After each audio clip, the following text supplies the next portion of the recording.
સુરતમાં પોલીસ કસ્ટડીમાં દુષ્કર્મ કેસના આરોપીના મોતની ઘટના સામે આવી છે। વરાછા પોલીસ સ્ટેશનના લોકઅપમાં આરોપીએ પોતાના શર્ટથી ગળે ફાંસો ખાઈ આપઘાત કર્યો હતો। ઘટના બનતા પોલીસ દોડતી થઈ ગઈ હતી। જો કે ઘટનાને પગલે 108 એમ્બ્યુલન્સ તાત્કાલિક વરાછા પોલીસ સ્ટેશન પહોંચી હતી। સ્મીમેર હોસ્પિટલમાં ઓન કેમેરા ફોરેન્સિક પોસ્ટમોર્ટમ હાથ ધરવામાં આવ્યું હતું। આ સાથે જ એસીપી ડેપ્યુટી કલેક્ટર સહિતના પણ હાજર રહ્યા હતા।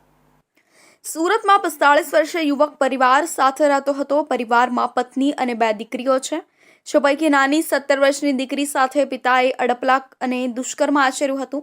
આ અંગે રાત્રે વરાછા પોલીસ સ્ટેશનમાં પહેલા પોક્સો અને અડપલા કરવાની ફરિયાદ નોંધવામાં આવી હતી। ત્યારબાદ 45 વર્ષીય પિતાને ઝડપી પાડવામાં આવ્યો હતો। આ સાથે જ સગીર દીકરીનું વિગતવાર નિવેદન નોંધવામાં આવ્યું હતું। સગીર દીકરીએ પોતાના નિવેદનમાં પિતા દ્વારા કરવામાં આવેલી હરકતને વિગતવાર જણાવી હતી, જેમાં પિતા દ્વારા છાતીના ભાગે અડપલા કરવાની સાથે દુષ્કર્મ આચર્યું હોવાનું જણાવ્યું હતું। જેના પગલે વરાછા પોલીસ દ્વારા પીડિતાનું મેડિકલ ચેકઅપ પણ કરાવવામાં આવ્યું હતું અને આ સાથે પિતાનું ઇન્ટ્રોગેશન પણ શરૂ કર્યું હતું। પોલીસ દ્વારા પંચ અને અન્ય કાયદેસરની કાર્યવાહી કરવામાં આવી હતી। તે દરમિયાન આરોપી પિતાએ લોકઅપના બાથરૂમમાં બારીના સળિયા સાથે પોતાનો શર્ટ બાંધી ગળાફાંસો ખાઈ લીધો હતો। वराछा पुलिस स्टेशन में एक दुखद घटना हुई है, जिसमें एक आरोपी जो कि पॉक्सो का आरोपी और 376 का रेप का आरोपी है, उसने अपने आप को गले में फांसी लगाकर अपनी जान ले ली है। ये आरोपी वराछा का रहने वाला है और इसके ऊपर अपनी बेटी के साथ 376 यानी रेप और पॉक्सो के जो सेक्सुअल ऑफेंस है उसका ये आरोपी है। आरोपी की पूछपरछ हम कर रहे थे और सरकारी पंचों के साथ साथ हम इसका अरेस्ट का प्रोसीजर कर रहे थे।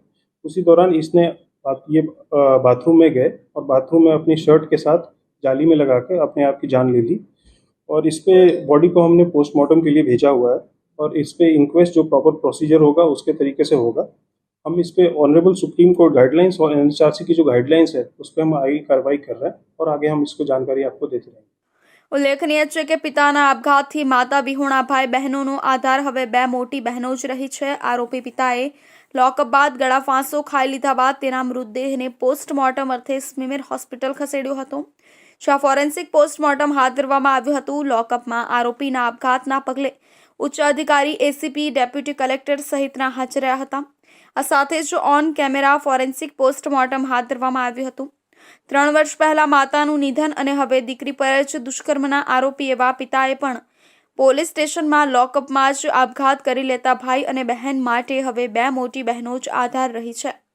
સ્મીમેર હોસ્પિટલમાં પોસ્ટમોર્ટમ બાદ પિતાનો મૃતદેહ સ્વીકારવા માટે મોટી દીકરી અને સમાજના લોકો હાજર